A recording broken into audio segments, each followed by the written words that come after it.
Hoy es un triste aniversario, por cierto, porque se cumplen 22 años del asesinato del fotógrafo José Luis Cabezas. Quien trabajaba con él allí en Pinamar en aquel momento, José Luis el fotógrafo, el periodista es Gabriel Michi. Por eso vamos a estar recordando allí a José Luis Cabezas, este crimen atroz, y también vamos a hablar de qué ha pasado con los condenados por ese crimen. Gabriel. Sí, bueno, Claudio, obviamente es un día muy movilizante para todos, muy movilizador en todo sentido. Obviamente para quienes estuvimos cerca de José Luis es un día muy duro, muy difícil, como cada aniversario. En un hecho que nos marcó a todos, marcó a la Argentina, marcó al periodismo en particular, porque no había habido un crimen contra un periodista desde el retorno de la democracia por su trabajo. Sí había ocurrido en la dictadura militar, que hubo 100 periodistas que fueron asesinados por la dictadura, pero no en democracia. Y creo que eso fue lo que motivó la enorme reacción social de los periodistas, de la sociedad, que llevó esta consigna, el no se olviden de Cabezas, como una bandera que aún hoy a 22 años se mantiene en firme. Y bueno, con la sensación también de una enorme impunidad en el caso, que si bien tuvo condenas a perpetua para los asesinos, después por un fallo vergonzoso del Tribunal de Casación de la provincia de Buenos Aires, cambiaron la carátula del caso y lo que hicieron fue bajarle las condenas a los asesinos. Tal es así que en poco tiempo empezaron a salir en libertad, primero los que formaban parte de la llamada Banda de los Hornos, una banda de delincuentes comunes que, contratados por la policía, habían sido parte de la ejecución del secuestro y asesinato de José Luis. Después salieron el jefe de la custodia, Alfredo Chabrán, del empresario que se había suicidado escapando de la justicia por ser el autor intelectual del crimen. Gregorio Ríos salió después en libertad. Después fue el caso de los policías que colaboraron con el asesino, con Gustavo Preyeso, Sergio Camarata y Aníbal Luna, que habían hecho logística e inteligencia sobre nosotros, sobre el equipo de noticias que trabajaba allí en Pinamar. Y finalmente el último en salir en libertad fue Gustavo Preyeso, el asesino de José Luis Cabezas, el hombre que le disparó 2 tiros, que fue el que recibió la orden de Chabrán para cometer este crimen y el que reclutó al resto de los delincuentes y a los policías para cometerlo, ¿no? Este hombre fue el último en salir en libertad, pero a ver, está en su casa desde el año 2010. Es decir que después primero le dieron la prisión domiciliaria, después le dieron la libertad condicional, se recibió de abogado, se recibió de escribano y ahora, bueno, hace poco nos enteramos que lo habilitaron su matrícula para ejercer como abogado en la capital federal, ¿no? Esto es un poco, están todos libres, están todos los asesinos sueltos, son un peligro para la sociedad, cumplieron una mínima parte de su condena y eso es obviamente una afrenta a la memoria de José Luis, ¿no? Gaby, ¿alguno confesó completamente? Sí, bueno, los horneros, los llamados horneros, que participaron en el secuestro y asesinato de José Luis, que eran 4 delincuentes comunes que trabajaban para la policía, en este caso para Gustavo Preyeso, cometiendo distintos tipos de delitos. Ahí en Pinamar. En Pinamar y en Valeria del Mar, Cariló y demás, contaron que ellos fueron reclutados por Gustavo Preyeso y a partir de eso se armó el plan criminal de ejecución de José Luis. Ellos mismos cuentan que participaron del seguimiento que hicieron sobre José Luis y sobre mí los días previos al crimen. Está comprobado que eso fue así porque hay testigos y hay cruzamiento de llamados que así lo ratifican. Y después ellos cuentan que termina pegándole los 2 tiros a José Luis en la cava de General Madariaga es Preyeso, y quien prende el fuego es uno de ellos, Horacio Anselmo Braga, que es el que prende fuego el cuerpo de José Luis y el auto que había rentado la revista Noticias. Así que sí hay confesos por ese lado. Y el asesino de José Luis, Gustavo Preyeso, que declaró varias veces en la causa, en una de esas declaraciones reconoce su participación, después lo desmiente, pero reconoce su participación, aunque dice que quien lo ejecutó a José Luis no fue él, sino fue Horacio Braga, ¿no? O sea, le tira la culpa a uno de los horneros. Exactamente. Después cambió la declaración, pero en una de sus declaraciones ante la justicia dijo eso, ¿no? Y hoy en día Preyeso es abogado y ejerce. Exactamente, le habilitaron en agosto del año pasado le habilitaron la matrícula del Colegio Público de Abogados de la Capital Federal.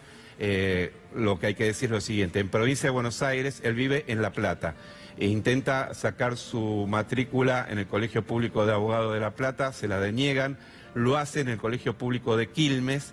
Nosotros nos enteramos con la familia de José Luis que eso había ocurrido y presentamos una serie de recursos porque la ley en provincia de Buenos Aires establece que una persona que tiene condena y no terminó su condena no puede ejercer como abogado. Él tiene todavía condena hasta el año 2022, aún con todas las reducciones y demás. Él está en libertad condicional, pero su condena se cumple en el 2022.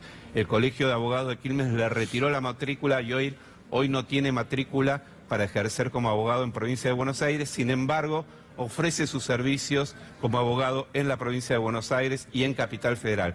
En Capital Federal, el Colegio Público de Abogados el año pasado le da la matrícula, pero justamente al enterarnos de esto, con la familia estamos recurriendo esta decisión porque hay una ley también para la ciudad de Buenos Aires que establece que aquellas personas que tienen una condena por delito doloso, hasta tanto no esté cumplida la condena, no pueden ejercer ese derecho. La ley 23.187, en su artículo 44 y artículo 45 establece eso, y no solo esos dos artículos lo dice, sino también que el Código de Ética del propio Colegio Público de Abogados, que fue el que le dio la matrícula, en su artículo 27, señala que una de las causales para retirarle la matrícula a un abogado es estar involucrados en un delito doloso. Como la condena no está cumplida, no deberían poderle entregarlo. ¿Cuántos años le dieron a proceso? En su momento le dieron reclusión perpetua. Ellos apelaron ante casación, casación les redujo la condena a 27 años de prisión.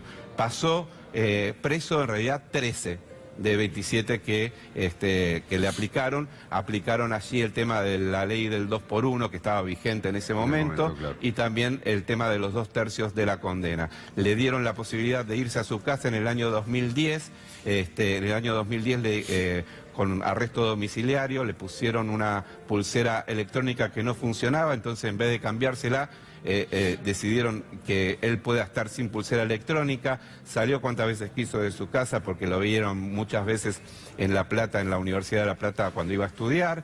Después de eso, en el año fines de 2017, le dieron la libertad condicional. Con la libertad condicional él salió 3 veces del país, autorizado por la justicia, fue a Paraguay y a Brasil, y esto está registrado también en sus reclamos ¿Y de qué vive? Bueno, supuestamente de abogado. Supuestamente de abogado, pero lo raro es que él no debería poder ejercer. En Capital Federal no solamente es eso, tendría que tener domicilio. Está bien, tiene domicilio en una oficina de uno de los abogados que lo representó en el juicio, que es Jorge Freire. En provincia de Buenos Aires él no podría ejercer y sin embargo hemos visto las publicaciones donde ofrece sus servicios en provincia de Buenos Aires también. Por lo tanto, también hay una causal ahí porque incluso se está investigando la justicia de La Plata si él no está incurriendo en el delito de usurpación de títulos y honores, ¿no? Por ejercer el trabajo como abogado cuando la matrícula no la tiene en la provincia, ¿no? Ahí tenés esa imagen de Gustavo Preyeso en los tribunales de La Plata, esto es del año pasado. Exactamente, porque se lo vio en reiteradas ocasiones en La Plata, incluso con carpetas como si fuese abogado, como si tuviese matrícula de abogado, se lo vio en varias oportunidades a este asesino, que fue policía aparte, ¿no? Esto es un dato para marcarlo. Era el número 2 de la comisaría de Pinamar, y eso es más grave todavía, porque una persona que tiene que proteger a los ciudadanos termina asesinando. Así que, bueno, ese es el reclamo a 22 años del crimen, que creo es un reclamo extendido en todo el país. Con José Luis Cabezas ha pasado algo increíble que no pasó en ningún lugar del mundo, que es que en cada rincón del país hay alguna calle, algún monolito, algún barrio que recuerda a José Luis Cabezas. En el mundo no hay semejante homenaje a un periodista asesinado en ningún país del mundo, y esto tiene que ver con la enorme conmoción social que generó el crimen, con la identificación que tuvo la sociedad y el periodismo con este hecho, y con la gravedad que tuvo este hecho, que fue el peor ataque a la libertad de expresión desde que volvió la democracia en la República Argentina. por eso decimos que a 22 años no nos olvidamos de José Luis Cabezas y que esta lucha continúa, ¿no? Sí, una arista de todo este caso, me acuerdo siempre de los padres de José Luis, el papá que murió allá en el año 2010 y la mamá en el 2017, si no me equivoco. Digo, y todos ellos cómo sufrían cuando veían que los asesinos de su hijo salían, quedaban en libertad, dejaban la cárcel y en definitiva el sufrimiento hasta que terminó con sus vidas, ¿no?